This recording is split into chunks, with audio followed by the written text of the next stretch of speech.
It's anything but a Conservative budget. The Conservative government hasn't actually been Conservative through its entire 12-year period in government. What it's effectively been is a continuation of Tony Blair and Gordon Brown's big state policy. Tony Blair introduced the nanny state. Boris Johnson took it to wet nurse status. Lockdowns was the biggest socialist intervention by any government in history. They took national debt up by 30%, and now they've run out of the ability to borrow. And so what do next? They tax the hell out of us. That's what they're doing. This is... I agree with a lot of what Olivia said, but she underestimates how damaging this budget is. Having run out of headroom to borrow, they're now going to tax us to the hilt. It is an anti-growth budget. There is nothing about growth in this at all. Growth doesn't come from the public sector. Growth comes from the private sector. The private sector is going to have corporation tax put up from 19% to 25%. That's after having been kicked in the shins for 2 years through intermittent lockdowns. It's going to have effectively a tax on investment because dividend taxes are going up, slightly under the radar. People haven't appreciated it. So it's killing entrepreneurialism. One of the problems this country has is that when entrepreneurs start businesses, they often give up too soon. And the only way you can engender a culture of patrician guidance of companies into sort of, you know, the £1 billion, £2 billion market capitalisation sort of size is by allowing entrepreneurs to make money. So why would you tax them on the dividend income that they make through their efforts?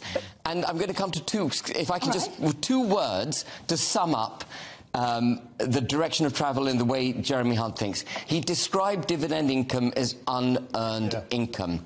It is earned. People earn money. They earn money, which they then invest, and they take a risk on that money.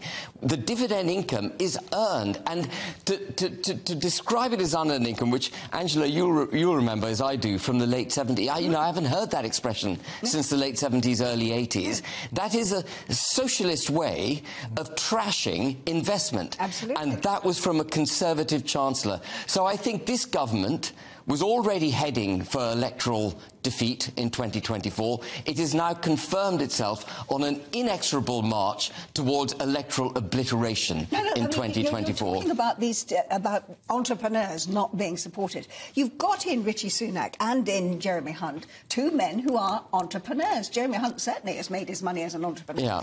Why is it then, do you think, that they seem to underestimate the importance of the role that other men and women like them can actually make to the economy? Yeah, and I mean, Jeremy Hunt, through it themselves. And Jeremy Hunt knows what he has to do. Jeremy Hunt said in June that corporation tax needs to be cut in order to engender investment in the United Kingdom, in order to get entrepreneurs to put their money into the economy. That was before he was Chancellor. That was before he was Chancellor.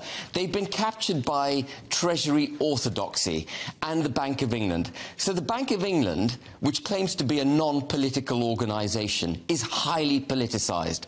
The Bank of England played along with the printing of £500 billion worth of cash so that they could fund lockdowns. They printed all the money the government needed. What is that if not political?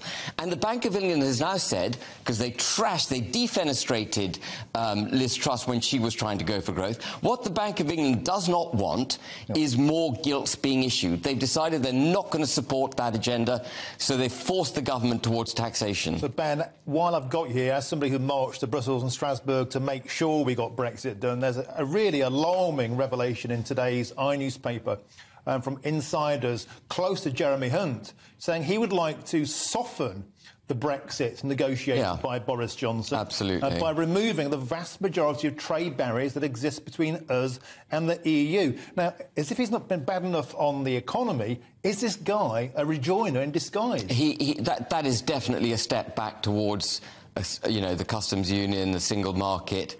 That is where he's going. He is a Remainer. Forgive me, Angela, there's nothing wrong with being a Remainer. But, he has been elected to deliver an agenda, and that agenda, at the heart of that agenda, remember the 2019 manifesto, was to get Brexit done. It wasn't to take us back into the European Union. And another massive U-turn done by Rishi Sunak was during the leadership contest. He promised that within the first 100 days of his premiership, he would have rolled back all those EU regulations. Now, whether you're a Remainer or a Brexiteer, you know that once we've left the EU, the only way to make a success of Brexit is to deregulate, to become a nimble, independent, deregulated, low-tax, competitive nation. And Rishi Sunak has turned his back on it, and now we're hearing from Jeremy Hunt he's actually going to take us a step back to that monolithic, sclerotic, bureaucratic institution that is the EU. Apologies again, Angela. Ben, there'll be lots and lots of people out there, I'm sure, in GBNews land screaming hurrah at their TV. Hearing you say this, Ben, I'm going to ask you a question, because a lot of people think you'd make a very convincing Prime Minister. Ben for 10, I've heard it before. People want you back in politics. Is that something you might be tempted to ever get back into? Well, you know, when Liz Truss became Prime Minister and she was espousing this vision for growth, which I completely bought into, I thought, at one level, great, she's put me out of political business. But I am firmly back in politics now. There is a massive... This budget has opened up a massive gap on the centre-right. Yeah. And it is going to be filled. There are a number of people who could fill it.